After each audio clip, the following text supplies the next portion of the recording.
Hello बच्चा party, कैसे आप लोग। Welcome to YouTube channel first academy NCERT. I am Amit Kumar समी।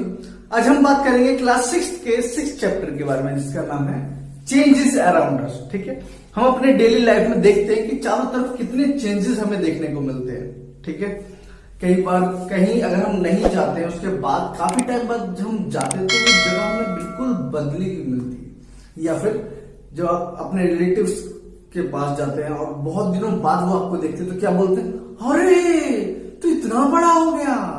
हाँ, क्यों? क्योंकि उन्होंने आपको काफी टाइम से देखा नहीं है और आप क्या हो रहे हो, डेवलप हो रहे हो। ठीक है, आपकी ग्रोथ हो रही है। ठीक है, आपकी ग्रोथ हो रही है, तो वो चेंजेस आ रहे हैं। लेकिन उन्होंने वो चेंजेस क्योंकि अचानक देखा आपको, इसलिए वो शॉक हो जाते हैं। ठीक है, तो ऐसे हमारे डेली लाइफ में बहुत से ऐसे चेंजेस हैं जो हमें देखने को मिलते हैं। तो इसी के बारे में थोड़ा बहुत समझ लेते हैं कि आखिर ये है क्या। ठीक है बेटा, चलो स्टार्ट करते हैं। सबसे पहले देखो, everything around us is undergoing a process of change. हमारे आसपास जितनी भी चीजें हैं उसमें चेंजेस आता रहता है और आता रहेगा। वो एक प्रोसेस है, बदलाव जिंदगी का नियम है। सुना, बदलाव जिंदगी का नियम है। ठीक है बेटा, अब देखो, जैसे आप छोटे थे और बड़े हुए और बड़े हुए। कुछ बच्चे कहते ना, जब मैं छोटा था ना तो ऐसे करता था, अभी भी आप बच्चे ही हो। हाँ, देखो तो क्या है, everything around us is undergoing a process of change. ठीक है, जैसे आवर हेयर, ठीक है, नेल ग्रोथ, बाल बढ़ते, नाखून बढ़ते, काट देते हो। ठीक है, अब देखो बेटा, जो चेंजेस होते हैं वो दो टाइप से होते हैं।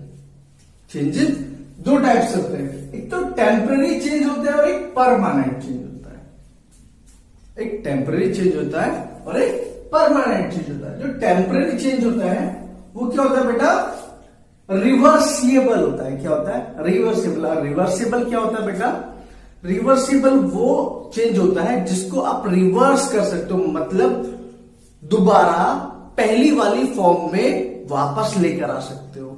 जैसे पहले था दोबारा वैसे कर सकते हो। अगर आपने कोई चीज तोड़ दी, ठीक है, तो कहते ना उसको ठीक करके दे। तो अगर आपने वो चीज दोबारा डिसमेंटल करके दोबारा जोड़ के दे दी तो वो चीज क्या हो गई, इरिवर्सिबल हो गई। लेकिन अगर टूट गया तो टूट गया, अब चाहे आप उस पर एल्फी लगाओ तो वो सेम फॉर्म में तो नहीं आ सकता ना, तो वो क्या है, इरिवर्सिबल।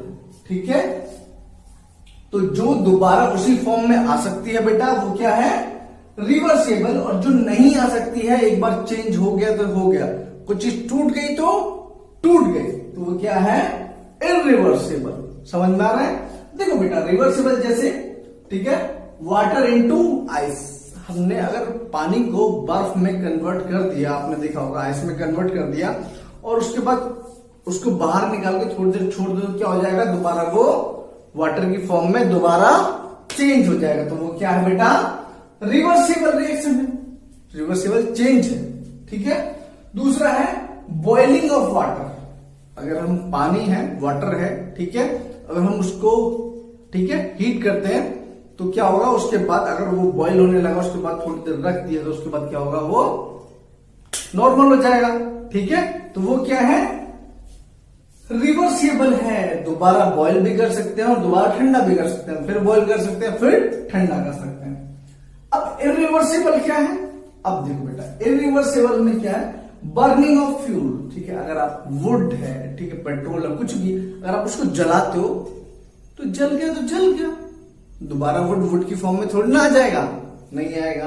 फ्यूल है, खत्म हो गया तो हो गया, वो दोबारा आ सकता है, नहीं आ सकता। ठीक है, falling of leaf from a tree. पेड़ से पत्ता गिर गया तो क्या आप उससे दोबारा उस पर लगा सकते हो, नहीं लगा सकते। सिंपल सी बात है। तो बेटा जो चीजें, ठीक है, चेंज होने के बाद दोबारा उसी फॉर्म में नहीं आ सकती तो क्या है, रिवर्सिबल। ये क्या, परमानेंट चेंज होता है। क्या है बेटा, परमानेंट चेंज होता है। ठीक है, अच्छा, आप कोई आप एग्जांपल दो मुझे कमेंट सेक्शन में कि परमानेंट एग्जांपल, ठीक है, परमानेंट चेंज का कोई एग्जांपल दो आप अपनी तरफ से, ठीक है, कमेंट सेक्शन में दो बेटा। ठीक है, और टेम्पररी चेंज का भी एक एग्जांपल दो जो आपने देखा होगा, जो चेंज दोबारा रिवर्स हो सकता है, उस दोबारा उसी फॉर्म में हम लेकर आ सकते हैं। ठीक है, बहुत सी चीजें हैं। ठीक है, अब देखो, अब चलते हैं आगे। ये समझ में आ गया बेटा? और बेटा कॉपी पेन लेके बैठना ऐसे नहीं है खाली बैठ जाओ। ठीक है, तो इसको नोट करते रहना, मैं बता दूंगा कब नोट करना, अभी सिर्फ समझो, जब मैं बोलूंगा तब नोट करना। ठीक है, यहां तक समझ में आ गया क्या हमने पढ़ा कि चेंजेस क्या होता है। ठीक है, वो हमेशा आगे एक प्रोसेस में चलता रहता है। ठीक है, उसके बाद चेंजेस कितने टाइप के होते हैं बेटा? दो टाइप के होते हैं। एक होता है टेम्पररी, ठीक है, जो कुछ टाइम के लिए होता है, दोबारा उसको उसी फॉर्म में लेकर आया जा सकता है। परमानेंट मतलब एक बार चेंज हो गया तो हो गया। ठीक है, ये क्या होता है? टेम्पररी चेंज रिवर्सेबल होता है, और परमानेंट चेंज क्या होता है बेटा? इरिवर्सेबल होता है। रिवर्सेबल मतलब कि दोबारा उसी फॉर्म में लेके आना, इरिवर्सेबल मतलब उसको दोबारा उस फॉर्म में नहीं लाया जा सकता। एग्जाम्पल हम देख चुके हैं। अब देखो बेटा, आगे चलते हैं। तो चेंजेस कॉज्ड बाय हीटिंग, अगर किसी ऑब्जेक्ट को हम हीट करते हैं, क्या करते हैं? हीट करते हैं, गर्म करते हैं, तो उसमें क्या क्या इफेक्ट आ सकता है, क्या क्या चेंजेस हमें देखने को मिल सकता है? पहला, अगर हम उसको हीट करेंगे तो वो सिंपली हीट होगा, वो सिर्फ और सिर्फ गर्म होगा, और उससे ज्यादा उसमें कोई चेंज नहीं आ सकता बस। तो ये क्या है? जैसे कप ऑफ टी। ठीक है, अच्छा ये बताना कैसा बना हुआ है। ठीक है, तो ये क्या है? वो सिर्फ सिंपली गर्म होगी और उसमें कोई चेंज नहीं आएगा। उसके बाद क्या है? Get hot and expand. कुछ चीज ऐसी होती है, ठीक है, जो अगर उसको हम हीट कर देते हैं तो क्या होता है?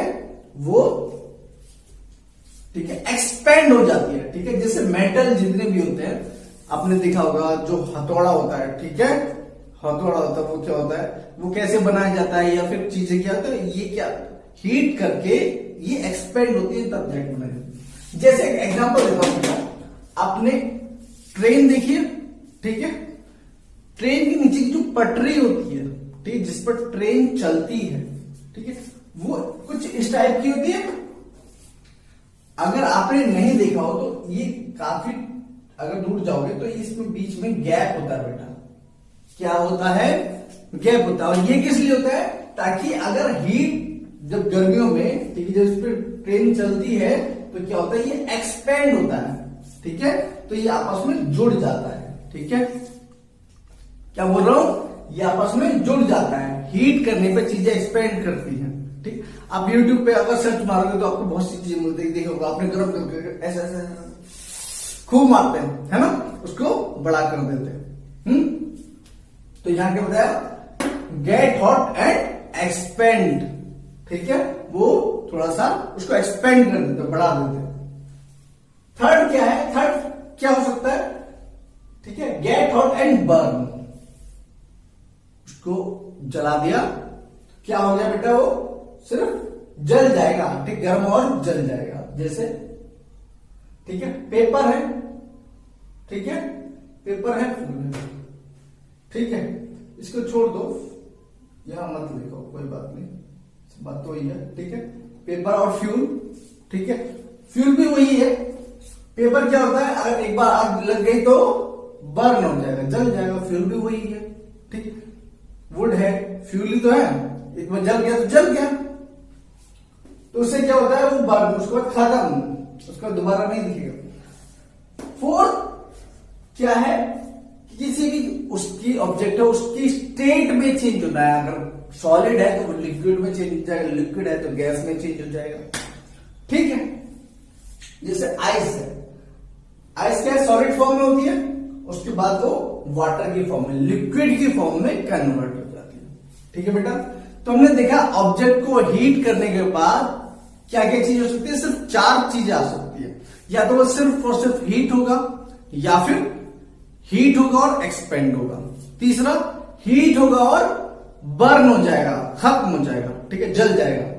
फोर्थ क्या है? उसकी स्टेट में चेंज आएगा। ठीक है, उसकी स्टेट में चेंज आएगा। अगर सॉलिड है तो लिक्विड बन जाएगा, लिक्विड है तो गैस की फॉर्म में कन्वर्ट हो जाएगा। ठीक है, उड़ जाएगा। समझ में आ गया बेटा? कोई दिक्कत नहीं। अब एक काम करो, मैं पीछे हट रहा हूं, इसको पॉज करो बेटा वीडियो को, और नोट डाउन करो। देखो बच्चे थोड़ा सा बचा वो देख लेते हैं, ठीक है। नेक्स्ट है changes caused by pressure of force, ठीक है। जब भी हम किसी भी ऑब्जेक्ट को प्रेस करते हैं या उस पर फोर्स लगाते हैं तो क्या होता है कि उसके शेप में चेंज आ जाता है, उसके शेप में चेंज आ जाता है। कैसे? रोटी मेकिंग आपने देखा होगा, जो बच्चों ने छोटी छोटी रोटियां बनाई होंगी या फिर अपनी मम्मी को देखा होगा बनाते हुए या अपने पापा को देखा होगा, किसी को देखा होगा। क्योंकि इसमें मैं ये नहीं कहता कि सिर्फ लड़कियां रोटी बना सकती है या लड़के बना सकते हैं, कोई बना सकता है, ठीक है। तो जब प्रेस करते हैं, आपने देखा होगा, प्रेस करते हैं तो क्या होता है, उसको प्रेस करने से वो गोल बनती है, प्रेस करने से ही वो गोल रोटी बनती है। तो क्या है? रोटी बेकिंग हो गया, ठीक है। Changes shape in of any metal, कभी भी किसी मेटल पर, ठीक है। अगर आपने देखा होगा आयरन हो या कुछ भी, उस पर हथौड़ा मार के हम उसकी शेप चेंज करते हैं, ठीक है। किसी को फोल्ड करना हो तो हम उसमें हथौड़ा मारते हैं, तो क्या होता है? मेटल होता है। मैं बेटा प्लास्टिक वगैरह इन सब की बात क्यों नहीं कर रहा, क्योंकि अगर हम इस पर प्रेस करेंगे तो वो क्या होगा, वो ब्रेक हो जाएगी, ठीक है। शेप क्या चेंज होगी, पूरा ही चेंज हो जाएगा वो, ठीक है। लेकिन हम बात करें यहाँ पर शेप चेंज होने की, कि वो पूरी तरह से बेकार ना हो मगर उसकी शेप में चेंज आ जाए। चेंज हो गया। ब्लोइंग एयर इन बलून, जो एक बलून होता है तो हम उसमें क्या करते हैं, एयर ब्लो करते हैं, तो छोटा सा बलून जो होता है वो इतना बड़ा हो जाता है, समझ रहे हो। तो उसके शेप में चेंज आ गया। तो ये क्या हुआ, हमारे पास कुछ एग्जांपल थे प्रेशर और फोर्स के थ्रू किसी की शेप में चेंज करने के, ठीक है। कोई दिक्कत समझ में आ रहा है? अब देखो नेक्स्ट है चेंज कॉज्ड बाय डिसॉल्विंग, मतलब किसी भी ऑब्जेक्ट हो, कोई लिक्विड हो, उसमें कोई और चीज और लिक्विड अगर हम डिसॉल्व करेंगे, ठीक है, कोई सॉलिड या लिक्विड अगर हम डिसॉल्व करेंगे तो उसी के बारे में तो चेंज आएगा, जाहिर सी बात है चेंज आएगा। जैसे सॉल्ट है और अगर हमने वो वाटर में डिसॉल्व कर दिया, क्या कर दिया, डिसॉल्व कर दिया, तो क्या बना, साल्ट सॉल्यूशन हो गया, बना सॉल्ट सॉल्यूशन बन गया। अगर हम यहां पर शुगर मिला देंगे तो शुगर सॉल्यूशन बन जाएगा, ठीक है। डिसॉल्व क्या होता है, जो डिसअपीयरेंस ऑफ ए सब्सटेंस, ठीक है, इन ए लिक्विड, मतलब आप उसको डिस्टिंग्विश नहीं कर सकते कि ये यहां पर ये वाला, ठीक है, ये रहा जो ऑब्जेक्ट हमने डिसॉल्व किया और ये रहा, नहीं, ठीक है, दोनों आपको एक साथ ही मिलेंगे, ठीक है। आप उसको डिस्टिंग्विश, उसमें ये नहीं, डिफरेंस नहीं कर सकते, ये वाला ये वाला ये, समझ में आ रहा है। अब देखो बेटा, जब भी कोई भी क्या है, ये सॉल्यूशन है, जब भी कोई भी दो चीजें हम आपस में मिला देते हैं, ठीक है, तो क्या बन जाता है, वो एक सॉल्यूशन बन जाता है। तो सॉल्यूशन में बेटा दो पार्ट में होता है, एक तो सॉल्यूट होता है और एक सॉल्वेंट होता है। तो सॉल्यूट वो पार्ट होता है बेटा जो ऑब्जेक्ट हम मिलाते हैं, चाहे वो सॉलिड हो या लिक्विड हो, ठीक है, या गैस हो, कुछ भी हो, ठीक है। तो जो डिसॉल्व किया जाएगा वो होता है सॉल्यूट पार्ट। क्या होता है, सॉल्यूट पार्ट, ठीक है, लेसर अमाउंट में होता है। इसकी खास बात क्या होती है, ये सॉल्वेंट के कंपैरिजन में लेसर अमाउंट में होता है। और जो सॉल्वेंट होता है मतलब ये जो मिलाया जाता है, और ये जिसमें मिलाया जाता है, ये जो मिलाया जाता है और ये जिसमें मिलाया जाता है, जिसमें मिलाया जाता है वो क्या होता है बेटा, सॉल्वेंट होता है। क्या होता है, सॉल्वेंट होता है, ठीक है। तो सॉल्यूशन को दो पार्ट में डिवाइड कर दिया, सॉल्यूट और सॉल्वेंट, ठीक, को दो पार्ट में डिवाइड कर दिया, इसके दो पार्ट होते हैं, ठीक है, समझ सकते हो, थोड़ी बहुत चलता है ना। देखो एक स्पेशल नोट है बेटा, वो ध्यान रखो। इसमें क्या बताया गया है कि when we raise the temperature of the excess of the solute, ठीक है, solute comes out in the form of crystal. मतलब जब भी कोई आपके पास सॉल्यूशन है, अगर आप उसको हीट करते हो, क्या करते हो, हीट करते हो, उसके बाद अगर अपने जो सॉल्यूट पार्ट है, क्या, जो सॉल्यूट पार्ट है, अगर वो एक्सेस अमाउंट में डाल दिया उसमें, जो डिसॉल्व नहीं हो पा रहा है, तो क्या होगा, वो क्रिस्टल की फॉर्म में इकट्ठा हो जाएगा और नीचे बेस पे, परत पे, या तो आपका कोई बर्तन है उसमें या फिर कोई बड़ी जगह है उसमें, वो नीचे बैठ जाएगा। अब इसका एग्जांपल देता हूं, जैसे अगर जब रसगुल्ले बनते हैं या फिर जलेबी बनती है, ठीक है, तो अगर आपने वहां पर भी देखा होगा हलवाई की दुकान पे, या अगर घर पे बना के देखा होगा तो घर पे भी क्या होता है, जब हम उस बर्तन को खाली करते हैं तो उसकी चारों तरफ व्हाइट व्हाइट लेयर होती है। या फिर कभी देखना, अगर चाय में चीनी ज्यादा पड़ जाए, बहुत ज्यादा पड़ जाए, तो जो बर्तन होता है उसकी चारों तरफ व्हाइट व्हाइट लेयर बन जाती है। अगर कभी देखा है तो मुझे कमेंट सेक्शन में जरूर बता देना। जिन बच्चों ने ये देखा है तो कमेंट सेक्शन में जरूर बता देना, ठीक है। तो वो लेयर बन जाती है, तो वो क्या है, क्रिस्टल फॉर्म में। क्यों? क्योंकि वो डिसॉल्व नहीं हो पाई है, तो हीट करने से क्या हो गया, वो क्रिस्टल की फॉर्म में, क्रिस्टल पत्थर टाइप का खुरदुरा, ठीक है, उसकी फॉर्म में नीचे बैठ गया। दूसरा इसका एग्जाम्पल बहुत अच्छा एग्जाम्पल वो है सॉल्ट, नमक। आप जो देखते हो नमक, वो वैसा नमक नहीं होता। आपने देखा ना, मोटा नमक जो होता है वो ऐसी फॉर्म में होता है, ठीक है। अब क्या है जब समुद्र का पानी इकट्ठा कर दिया जाता है बाहर, ठीक है, सी वाटर है, उसमें जो वाटर है वो इवोपोरेट हो जाता है। अच्छा ये बताओ मुझे कि इवोपोरेशन और वेपराइजेशन में क्या अंतर होता है, ये मैं पढ़ा चुका हूं, चलो मैं बता देता हूं, आप फिर भी, ठीक है, इसको ध्यान रखना। वेपराइजेशन होता है जब हम उसके बॉइलिंग पॉइंट पे उसको, ठीक है, हीट करते हैं। बॉइलिंग पॉइंट पे उसको हीट करते हैं तो वाटर बॉइल होगा, ठीक है, और वो वेपर की फॉर्म में उड़ेगा। बट उसके टेम्परेचर से बिलो में, मतलब 100 डिग्री सेल्सियस से कम में अगर उसको हीट किया जाता है और वाटर उड़ रहा है, जैसे समुद्र का पानी उड़ता है, तो क्या है, इवोपरेट होता है। क्या होता है बेटा? इवोपरेट होता है। तो ये था इसका चैप्टर, ठीक है, ये था ये चैप्टर, ज्यादा कुछ था नहीं, लेकिन फिर भी आई होप आपको समझ में आ गया होगा। अगर ये अच्छे से समझ में आ गया है तो प्लीज वीडियो को लाइक करना, शेयर करना और चैनल को सब्सक्राइब जरूर कर देना बेटा, ठीक है। मिलते हैं नेक्स्ट वीडियो में। Thank you so much.